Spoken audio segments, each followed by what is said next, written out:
अधिकारों के लिए दूसरों के अधिकारों का हनन करना या लोगों की जान लेना, ये कहाँ वाजिब है?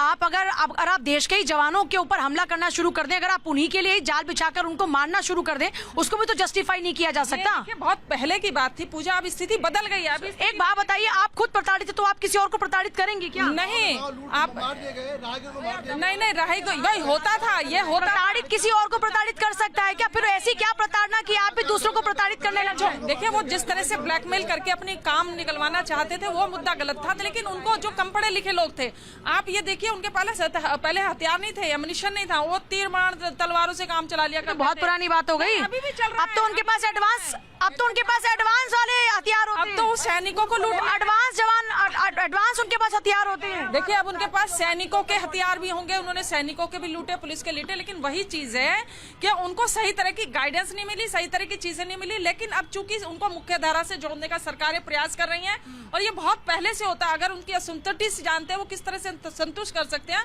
उनको भोजन पानी की व्यवस्था करवाते हैं। लेकिन आज चीजें बढ़ गई, आज चीजों को, शहरों का जो विस्तारीकरण हो रहा है उससे बड़ा फर्क पड़ा है, नक्सलाइट उससे भी कम हुए हैं। आप ये देखिए कि जिस तरह से हमारे शहर एक्सप्लोर कर रहे हैं, जंगल खत्म होते जा रहे हैं, जो उनके छुपने के ठिकाने थे वो खत्म होते जा रहे हैं। सरकार जो है, नहीं, छुपने के ठिकाने खत्म हो गए, जंगल पूरे खत्म करते जा रहे हैं। जंगलों में छुपा करते थे, कर्नाटक देखिए, तमिलनाडु देखिए, आप सेंटर में वहाँ पर जंगल का खत्म हुए। विकास की धारा से जोड़ने के लिए आपको सड़क तो पहुँचानी पड़ेगी ना।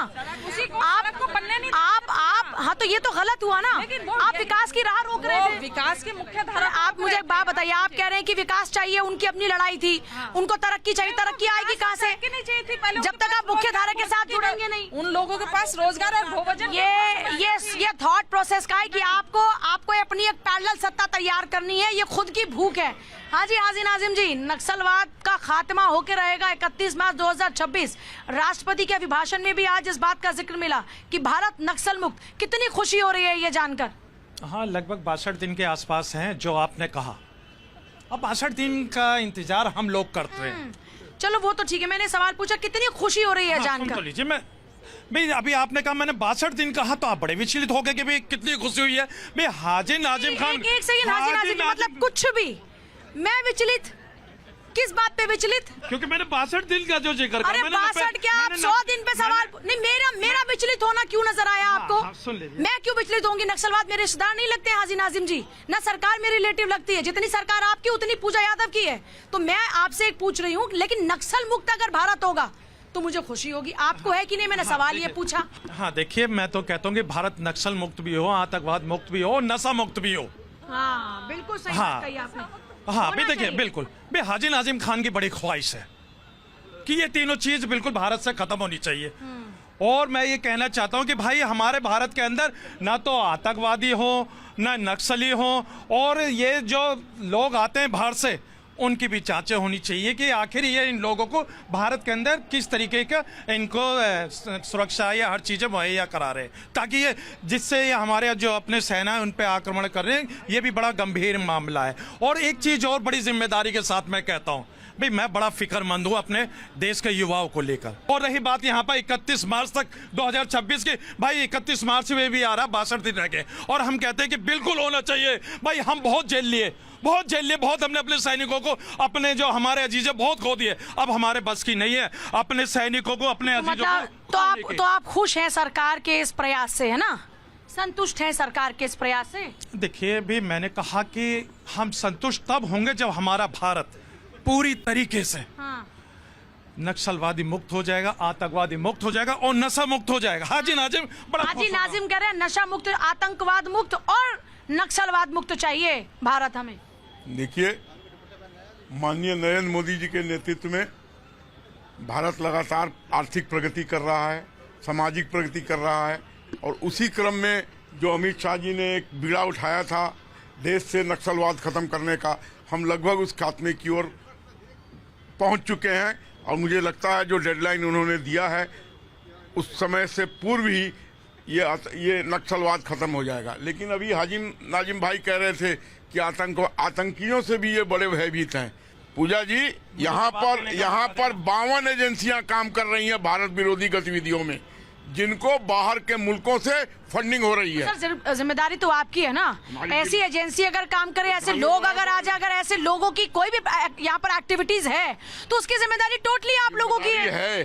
तो झांगुर बाबा को जैसों को भी तो पकड़ रहे हैं, छोड़ तो नहीं रहे हैं किसी को हम, लेकिन जो ये गतिविधियां वहां से हो रही हैं, जो इसको जो संचालित कर रहे हैं, उनके खिलाफ भी इनको कुछ आवाज उठानी चाहिए।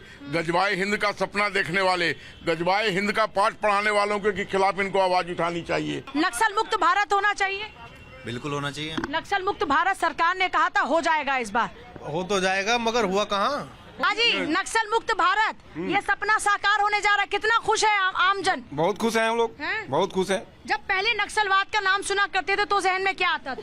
डर का माहौल था। हाँ। अब और अब नक्सल मुक्त भारत जब सुन रहे तो कैसा लग रहा है? बहुत अच्छा लग रहा है, खुशी है, होना भी चाहिए। नक्सल मुक्त भारत होने जा रहा है, पब्लिक का क्या ओपिनियन है? बहुत बढ़िया, अच्छी पहल है, सरकार की नीयत साफ हुई है इसमें। नहीं तो पहली सरकार इनको पालन पोषण करती थी, कांग्रेस राज में बहुत बड़ा हुआ इस पे। और जैसे कश्मीर में आपके कश्मीरी अब ले देकर कांग्रेस के प्रवक्ता को ही क्यों घेरने लग जाते हैं? नहीं, 70 साल से कांग्रेस ही सिर्फ इसके पीछे 70 साल से यही काम कर रहे थे ना, उसके अलावा किससे सवाल पूछे? जैसे सरकार में अगर गलत काम होगा तो मोदी सरकार से भी पूछेंगे, जैसे यूजीसी का है अभी, वो भी पूछ सकते हैं, लेकिन आज टॉपिक वो नहीं है।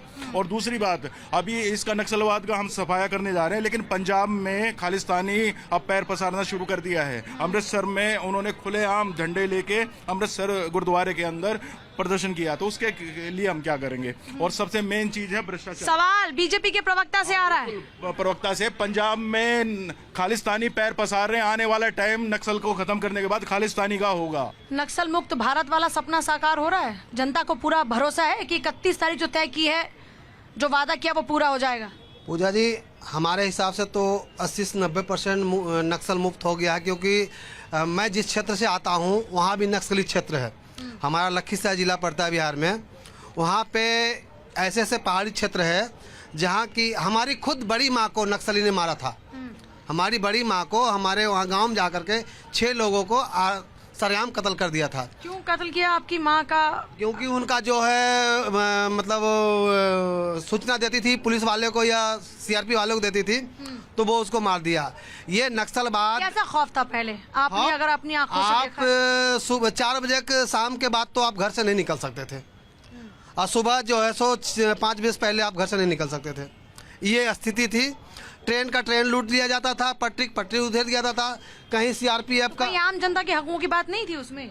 उसमें आम जनता की हक की क्या बात है? जो जैसे देखो उस समय नक्सलवाद ऐसे नहीं बन पा। नक्सलवाद को एक फंडिंग दिया जाता था।